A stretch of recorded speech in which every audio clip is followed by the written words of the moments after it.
This is a very interesting video, and we're going to start it with an interview with President Putin. Pay attention to what he says right at the end. Here you go. Добрый вечер. Коллеги просили сказать несколько слов. Действительно, этот разговор состоялся, продолжался более 2 часов. Хочу отметить, что он был очень содержательным и весьма откровенным. И в целом, на мой взгляд, в этой связи весьма полезным. Прежде всего, я поблагодарил президента Соединенных Штатов за поддержку со стороны США возобновления прямых переговоров между Россией и Украиной по поводу возможного заключения мирного соглашения. Президент Соединенных Штатов высказал свою позицию по поводу прекращения боевых действий, перемирия, и со своей стороны отметил также, что и Россия выступает за мирное урегулирование украинского кризиса. Мы должны просто определить наиболее эффективные пути движения к миру. Договорились с президентом Соединенных Штатов о том, что Россия предложит и готова работать с украинской стороной над меморандумом по поводу возможного будущего мирного договора с определением ряда позиций, таких как, например, принципы урегулирования, сроки возможного заключения мирного соглашения и так далее, включая и возможное прекращение огня на определенное время в случае достижения соответствующих договоренностей. Кстати говоря, контакты между участниками встречи и переговоров в Стамбуле, они возобновились, и это дает основание полагать, что мы в целом на правильном пути.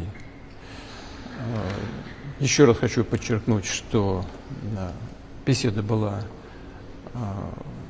очень конструктивной, и я ее оцениваю высоко. Вопрос, конечно, в том, чтобы российская и украинская сторона проявили максимум стремления к миру и нашли бы те компромиссы, которые бы устроили все стороны.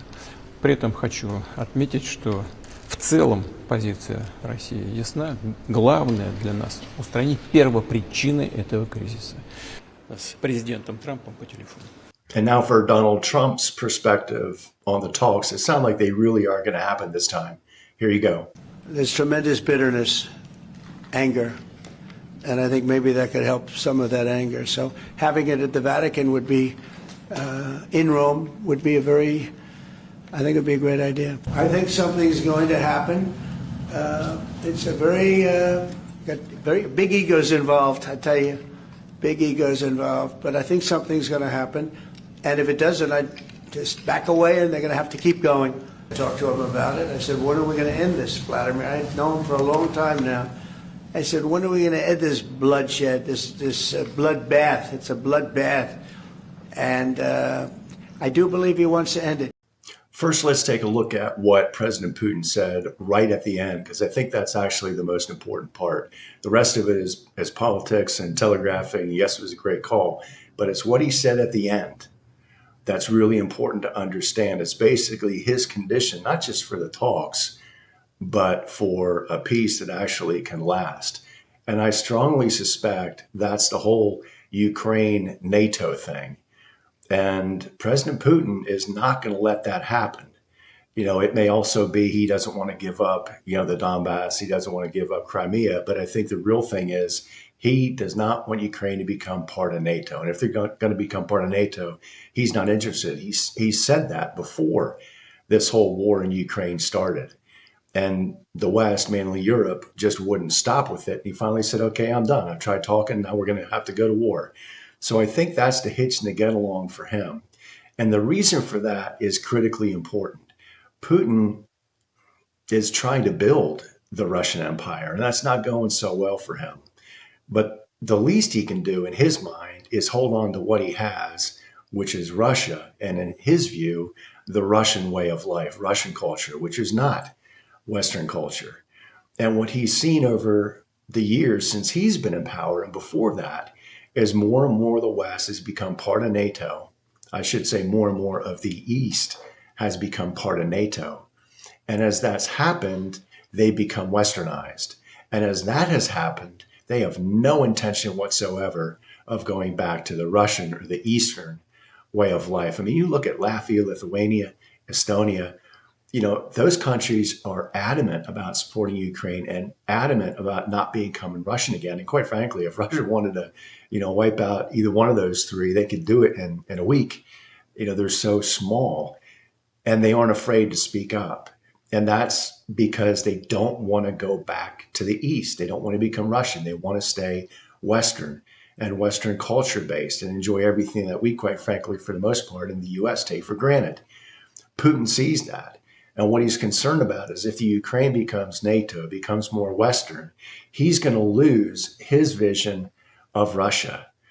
Ukraine's unique, not just because of its size, but because of how many ethnic Russians are in Ukraine and how many Ukrainians have Russian family in Russia. So if Ukraine is to become part of NATO, become more Western, there's going to be a huge amount of pressure on Russians saying, hey, the West is a better way of life. Why don't you do it our way? You're suckers for living the way you are. You need to do something about it in Russia. Putin's no dummy. He knows he knows that's going to happen. And he cannot allow that to happen. His legacy is not going to be expanding the Russian influence. It's just not going to be. And the flip side of it is he is not going to let his legacy be that he brought about the end of Russia as we know it and as he knows it as Eastern Russia, if you will. He's not Gorbachev at all. I mean, this guy is ex-KGB. He is a hard you-know-what, and he's not going to let the loss of Russia be his legacy. So if these negotiations are going to be serious, they're going to have to take that whole NATO thing and Ukraine not becoming part of NATO into consideration. And the other thing the negotiators need to understand is a very important point. President Trump keeps talking about, 5,000 people die a week. Okay, that's horrible. I agree. But Putin doesn't care. He doesn't care. I mean, we're not talking about Western culture. We're talking about Eastern culture. We're talking about Putin and we're talking about Russia. And we can think it's horrible, rightfully so, to lose that many people a day or a week or a month. Putin doesn't care. So that's not leverage at all. We need to be very careful with the negotiations and we'll have to see what happens. And then what President Trump is talking about is important too. He thinks Zelensky is going to be the bigger part of the problem with negotiations. And he's probably right. Zelensky has a huge ego. They both do. They all three do. But Zelensky has a huge ego and he doesn't want to be known for giving up chunks of Ukraine. He probably wants Crimea back. He wants the Donbass back. He wants Ukraine back before all this happened. And I don't think that's a very realistic expectation at all. I understand it from his perspective, but I don't think Russia's going to give that up. So these are going to be very, very difficult negotiations. And that big picture for Donald Trump, I think what he said is important. He came into the presidency saying, I'm going to end this war in 2 days. And I think he's realized that's just as absolutely, clearly it hasn't happened. But there is no easy end to this.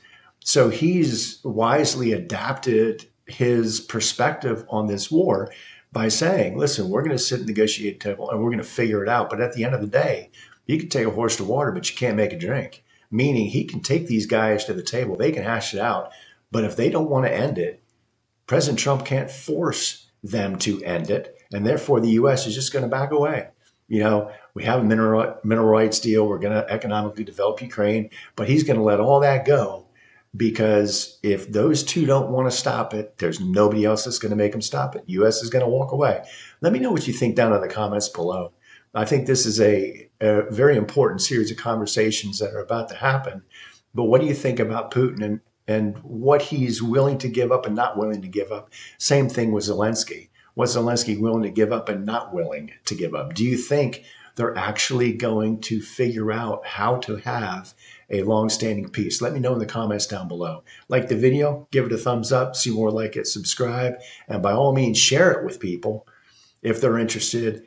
And lots of comments. I'm very curious to see and read what you think down in the comment section below. As always, God bless. Love y'all.